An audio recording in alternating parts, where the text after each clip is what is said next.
Hi my dear students, NEET exam ഒക്കെ എഴുതി ഇരിക്കുകയാണെന്നറിയാം. അടുത്ത വർഷം 2025 നീറ്റിന് വേണ്ടി പ്രിപ്പയർ ചെയ്യാൻ തീരുമാനിച്ച മക്കളോടാണ് റേസ് പറയുന്നത്.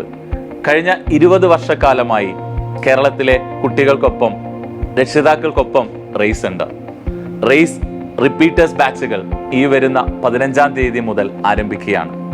വളരെ ഡിസിപ്ലിൻഡായി ഹോസ്റ്റലിൽ താമസിച്ചും ഡേ സ്കോളേഴ്സായും റേസിൽ നിങ്ങൾക്ക് പഠിക്കാവുന്നതാണ്. റേസിന്റെ സ്റ്റഡി പ്ലാൻ എന്ന് പറയുന്നത് ഒരുപാട് റിസൾട്ടുകൾ വാരി കൂട്ടിയ കുട്ടികളെ പുറത്ത് കൊണ്ടുവന്നിട്ടുള്ള സ്ഥാപനമാണ് റേസ്.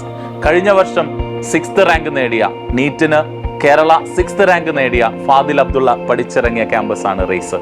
അതിനു മുമ്പ് 1st റാങ്ക് നേടിയ ആയിഷ പഠിച്ചിറങ്ങിയ ക്യാമ്പസാണ് റേസ്.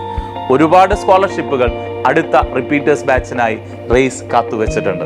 കേരളത്തിലെ ഏറ്റവും ചെറിയ ഫീസായ 72,000 രൂപയാണ് റേസിന്റെ റിപ്പീറ്റേഴ്സ് ബാച്ചിലേക്കുള്ള ഫീസ്. 550 മാർക്കിന് മേലെ ഈ കഴിഞ്ഞ നീറ്റ് എക്സാമിന് 550-ൽ കൂടുതൽ സ്കോർ ചെയ്ത കുട്ടിയെ സംബന്ധിച്ചിടത്തോളം ഫുൾ ഫ്രീ ആയി റേസിൽ പഠിക്കാവുന്നതാണ്. 495 മാർക്കിന് മുകളിലുള്ള കുട്ടിക്ക് ഹോസ്റ്റൽ ഫീ മാത്രമേ നൽകേണ്ടതുള്ളൂ. 360 മാർക്കിന് മേലെയുള്ള കുട്ടിയെ സംബന്ധിച്ചിടത്തോളം സ്കോളർഷിപ്പുകളും റേസ് നൽകുന്നുണ്ട്. തീർച്ചയായും Race is a better choice for you. Select and come to us. Thank U.